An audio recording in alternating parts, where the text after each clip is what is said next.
Alright, what's up everybody? So today I'm just going to give you a quick tutorial on how to edge a lawn properly. This seems like a pretty common thing that everybody says they know how to do, but you'd be surprised at how many people just don't know how to edge a lawn. The first thing you're going to need to edge a lawn properly is the proper weed eater. The proper weed eater is not going to be some little homeowner's electric model or those crappy little craftsman things you get down at Sears. If you're going to edge a lawn properly and going to use it for more than just like once a week, on a little 5-foot lawn, you're going to want something that's actually worthwhile. So here I have a Husqvarna 223. These are really good edgers, also Echoes and Stills. These are the brands you're going to want to stick to when you look for a weed eater, because these are really good, really reliable engines that are just they're going to last and provide you with a lot of power. So once you have the weed eater you're going to want to use, you want to make sure you have the proper head. The best head to use is a string head that dispenses the line. So this one actually dispenses the line with a push of a button. You push it in, you pull it, and the line comes out another 2 or 3 inches. And then another thing people don't realize is that the line shouldn't be too long. Some people edge their lawns with like 2-foot line or 1.5-foot line. Well, that's actually, not only is it really bad for your weed eater because it bogs down the engine, but it's a lot more likely to scalp your lawn and leave it looking ragged. So what I do is I always carry a pair of pliers on me, and these pliers are about 6 or 7 inches long. When I go to start at the beginning of the day, I always measure out how long my line is. So, and I want it to be just about 1 inch longer than my pliers. So what I do, I look at it, so here's the length of my pliers, I go about another inch, and then I trim off any extra.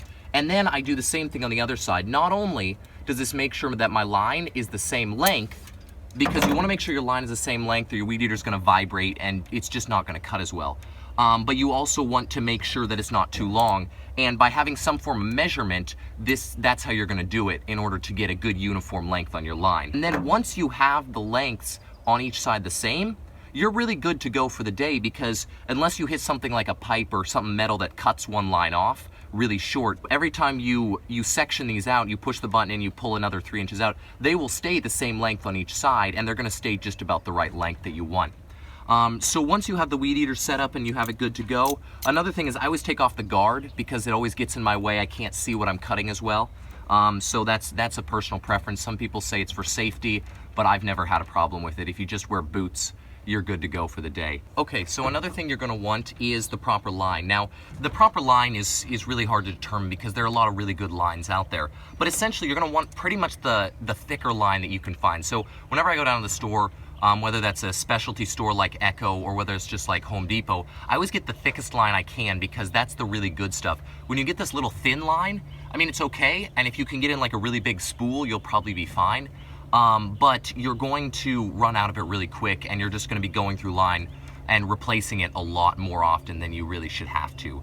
So that's another thing to watch out for. So some of you may not know how to replace the line. So as you can see, I've pulled the head apart here to show you. So you're going to take the centerpiece on almost all of these. They're pretty much the same. And you're going to wrap your line around it. Now, the line, you're going to want to make sure you find the center of the line. So I just got a real short piece here, but you're going to find the center. So you're going to measure out so these two are about equal in length here. And then you're going to hook it on the inside here. There's a little hook. And then you simply wrap it around so it's equal on both sides. So you're going to wrap that around the thing so it's about equal, and you're going to take your piece here, and you're going to do is you're going to take one side, so you've got your slots on each side for the string to come out here and on the other side. So what you're going to do is you're going to take one side and put it in the slot over on this side, and then you're going to take the other side and do the same thing, and then you're going to push the whole thing down into the head. So now I've got it sitting in the head, and I've got the string coming out both sides. So then it simply slides back on, real easy, clicks into place, and you're good to go. And once you have that step done, then you're going to want to measure the two sides of the string, like I said earlier, to make sure that they're the right length.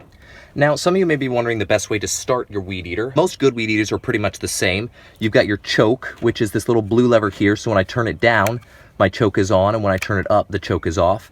You've got your priming pump, which is right here, this little bubble button, and then you've got your pull string, which is over here. So the best way to start this, the best way to cold start, so first start in the morning, is to prime your pump 3 times, 1, 2, 3, and then you're going to turn your choke into the on position, and then you're going to give it a few tugs.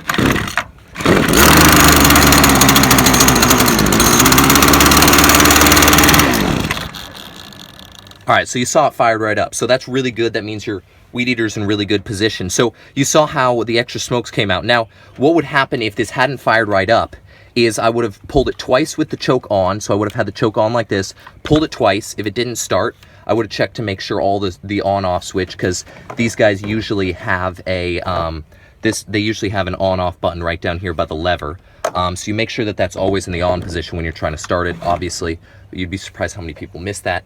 If it hadn't started then, so I would have taken a choke off, I would have pulled it twice again, put the choke on, pulled it twice again. Now, by this time, it usually starts, because if it doesn't, that means that your engine is going to be struggling. But if it you can still usually get it to start with a little bit more effort. So at this point, if I'd pulled it 6 times, twice with the choke on, twice off, then twice with the choke on again, still hadn't started, I would prime the pump twice more, and then that's it for the priming, because otherwise you'll flood it. And then you would turn the choke off, pull it twice, put the choke on, pull it twice, and then you just keep going back and forth, 2 pulls with the choke on, 2 pulls with the choke off, until your engine starts. Now, if you're at like 25, 30 pulls and it hasn't started, it probably means your carburetor is gummed up and plugged up, and at that point, you're gonna need to take it down to get serviced, or if you know how to rebuild the carburetor, you're gonna have to do that. You're gonna have to pull the carburetor apart and give it a little bit of cleaning, give it a little bit of TLC. At this point, your weed eater's usually started, and now you're ready to start on your lawn. Okay, so here's how you trim around an irrigation box.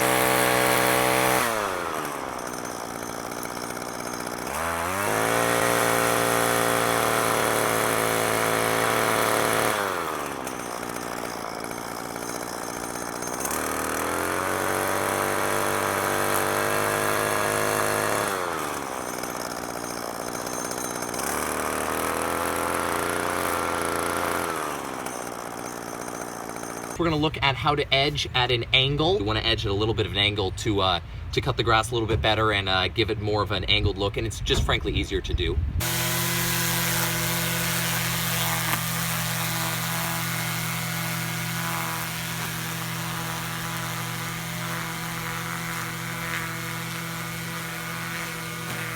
Okay, so this is how you cut on like an uneven edge where it doesn't really have a border. I'm gonna cut it at a real wide angle and just kind of trim off the ragged hairs to make it look nice and neat.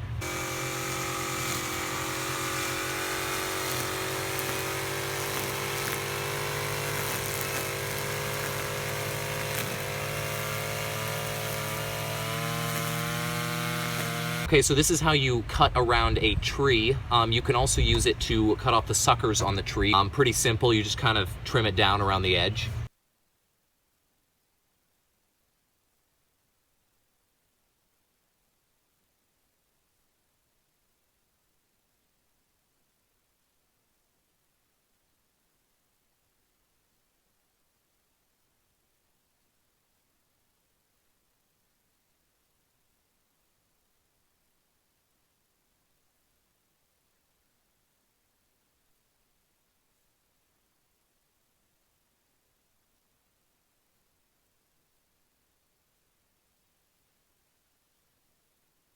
All right, well there you go. That's everything you need to know about how to edge a lawn and how to get your weed eater to operate properly. So if you found this helpful, like, comment, subscribe. Have a great day.